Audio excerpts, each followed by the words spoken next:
respiratoria debe ser menos de 25. La presión inspiratoria máxima debe estar entre 20 a 30 centímetros de agua en presión negativa. La presión expiratoria máxima debe ser más o menos un valor más de 40.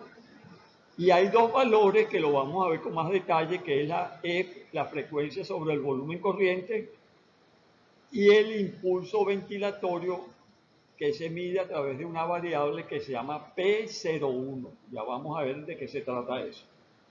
Entonces vamos a empezar con las pruebas de esfuerzo inspiratorio.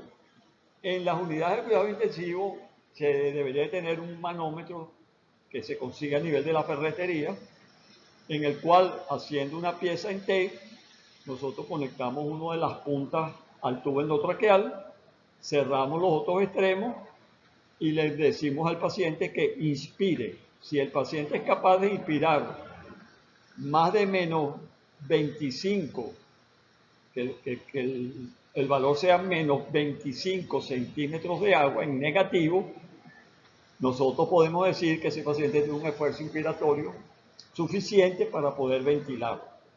Y ese esfuerzo lo va a hacer a través de qué músculos, de los intercostales internos, de los intercostales externos, perdón, y del diafragma. O sea, yo cuando hago esta prueba de esfuerzo inspiratorio, estoy midiendo la fuerza del diafragma y de los intercostales externos. Esto lo hago con este manómetro, que también me sirve para evaluar el esfuerzo expiratorio. Si el esfuerzo expiratorio que mido con el manómetro me llega a más de 40, acuérdense que antes era menos de 25 porque es esfuerzo inspiratorio. Como es esfuerzo expiratorio, si el esfuerzo expiratorio llega a 40, ¿qué quiere decir eso? Que el paciente tiene suficiente fuerza para poder movilizar las secreciones traqueales. Entonces es muy importante porque acuérdense que si tenemos un gran acúmulo de secreciones, también es una causa por la cual el destete puede fracasar. Entonces esas son dos pruebas que se pueden hacer fácilmente con este instrumento de fácil fabricación y que debería estar presente en todas las unidades de cuidados intensivos. Después vamos a ver una prueba que ha sido estudiada y se han publicado, yo creo que cientos de trabajos evaluando esta prueba, que es medir el volumen corriente del paciente en mililitros, llevarlo a litros y dividirlo por la frecuencia respiratoria. Vamos a poner un ejemplo. Yo tengo un paciente con un volumen corriente de 500 mililitros, lo llevo a litros, que es 0,5 litros, divido la frecuencia respiratoria, en este caso de 20, entre 0,5 y me da un índice de 50. ¿Qué me indica este índice? La relación que tengo yo entre ventilaciones y volumen corriente. ¿Cuál es el valor normal? El valor normal es 105. Ya lo vamos a ver en la próxima lámina. Si el valor está por debajo de 105, las posibilidades de fracaso son menores a si son el valor mayor de 105. Lo vamos a ver ahora. Al dividir esto nos dio 50, lo cual está por debajo de 105. Lo vamos a ver aquí ahora. El límite de esta prueba es 105. Si está menos de 105, ¿qué significa eso? El paciente está listo para descontinuar porque respira con una frecuencia y un volumen corriente que indican una ventilación efectiva.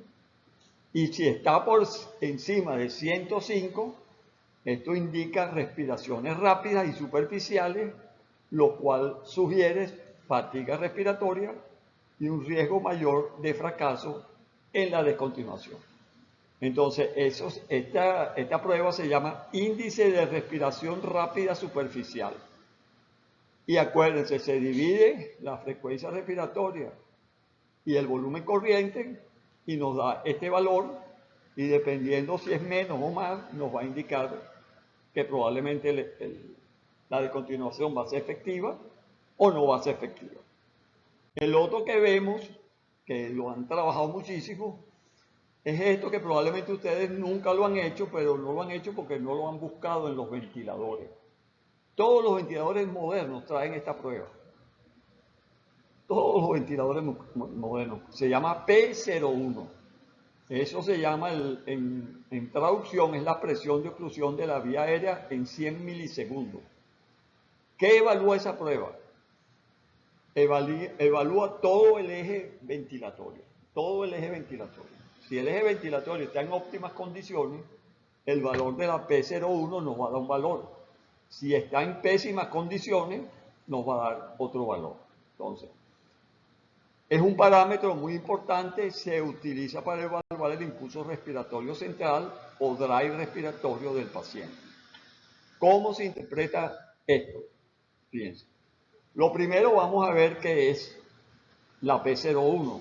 La P01 es la presión negativa que se genera en la vía aérea durante los primeros 100 milisegundos. Por eso es que esto lo realiza el ventilador.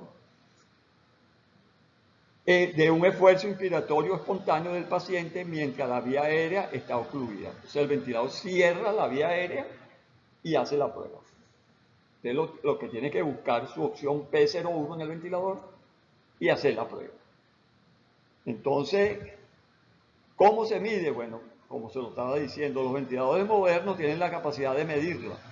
Básicamente el ventilador cierra momentáneamente la válvula inspiratoria justo antes de que el paciente intente inhalar.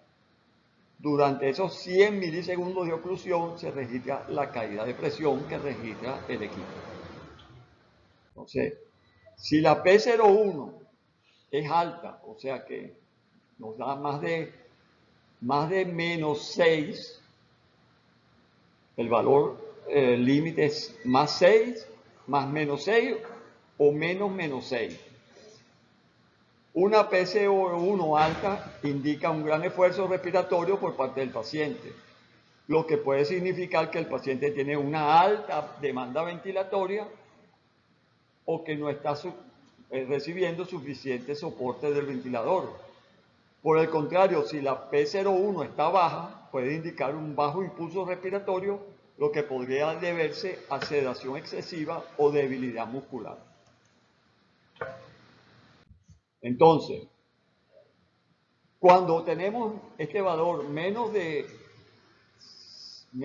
6 centímetros de agua, menor de menos 6 centímetros de agua, esto se asocia con un buen pronóstico de destete.